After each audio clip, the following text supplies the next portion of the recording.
Hey there, comic friends, I'm Travis. It's time for an edition of Monster Comic Reviews. This is going to be for books for the week of June 18th, 2014. Let's jump right into it. Lots of Bat-ish kind of stuff to talk about. First up, we'll talk about Batman and. This is Batman and Ras al Ghul, issue number 32. Not sure why it's and Ras al Ghul, just because it's not like he's teamed up with him. Frankenstein's still in this issue. You know, we finally get caught up to Arash and his plan and how this Lazarus pit is going to work, what his goals are, and it's one of the big factors about this Lazarus pit is like a clean slate type of Lazarus pit. You go in, you come out, and you're basically mind wiped. And Ross wants to use that to then effectively take control of his daughter, take control of his grandson Damien, our last Robin, and basically have the Al Ghul's control everything. That way, the master plan is to basically cleanse the earth and restart everything under their rule and stuff. You know, the typical devious plan that's always been there for Ras al Ghul. He just wants to have his family doing it with him. Still really digging this book. I love the Frankenstein parts that are in this.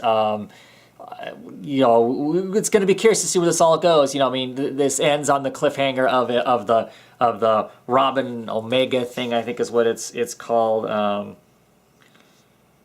Red Dawn and the Robin Rises Omega offshoot that's going to be on it and whatnot. Really looking forward to having Damien back and seeing what Tomasi and Gleason have to do with the characters going forward and stuff. Just really enjoying the book. This issue wasn't like, you know, bust my head open, mind-blowing or cool, but still really enjoyable, really solid book.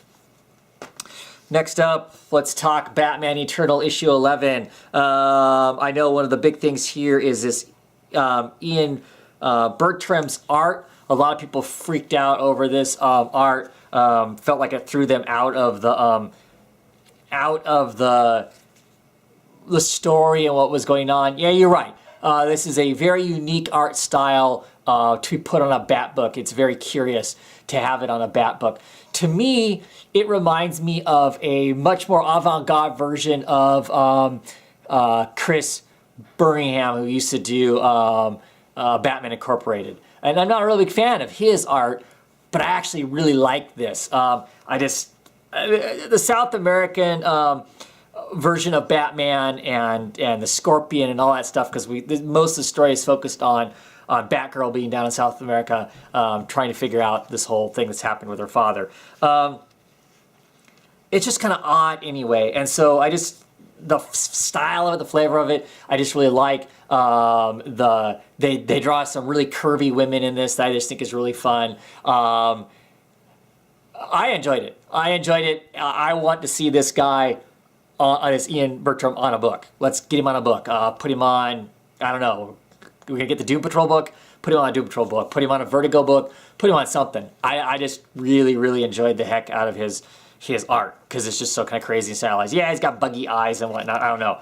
After putting up with She-Hulk and the eyes too far apart, I guess the eyes don't bother me so much anymore or whatnot. I enjoyed the story. Like I said, I like those South American heroes and villains. It's great to see them in here and them getting used. This version of the Scorpion, she's just crazy with the actual real scorpion-y looking thing. Less mechanical, more organic. Pretty frightening and really cool. Definitely enjoying it.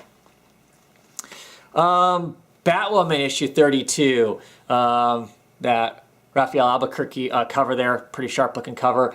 I think that Andreacchio is finally finding his voice as far as what he wants to do with Batwoman and how he wants to have, you know, what kind of a voice he wants to have, what kind of stories can be told and whatnot. And I actually really enjoy that. I like, it's different. There's no doubt about it. It's different. But I do like this Kate Kane's voice.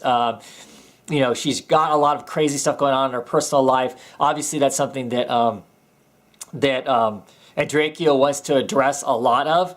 I think we're going to see less superheroics and more of that, more of her kind of dealing with her own whatever. In this issue, Sophie comes back. Sophie is basically the lover, her girlfriend that she had while she was at West Point, and basically, you know, she ended up getting kicked out of the military, and obviously Sophie stayed quiet because Sophie's a colonel now, and so she's got to deal with her kind of coming back in her life while Mags is off in Metropolis fighting for the rights for her child.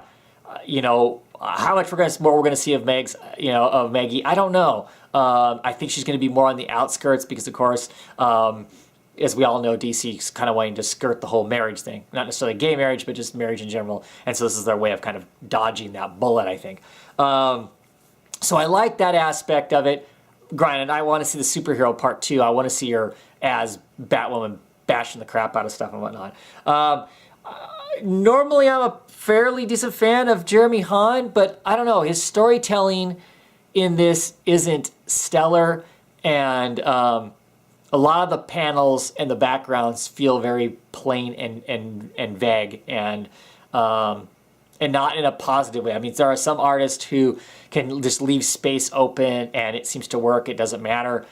Here it feels like there's something missing. That's the weak part of it. But I mean, I'm not going to tell everybody to rush out and go buy this book, like when J.H. Williams and Blackman were on it. But I'm liking it. I mean, it's not like rocking my socks off, but it's decent. I'm interested to see what's going to happen now, as opposed to dreading every issue I pick up going, oh man, how bad is this issue going to be? Because there were some rocky ones in between there when this team first picked up. But I'm enjoying this exploration of this other part of Kit Kane that we're getting with Andrea here writing. And Red Hood and Outlaws, issue number 32. First, I want to say whoever greenlit this ridiculous cover should probably be slapped and sterilized, because Starfire is never a hood ornament, car model person. That's just dumb.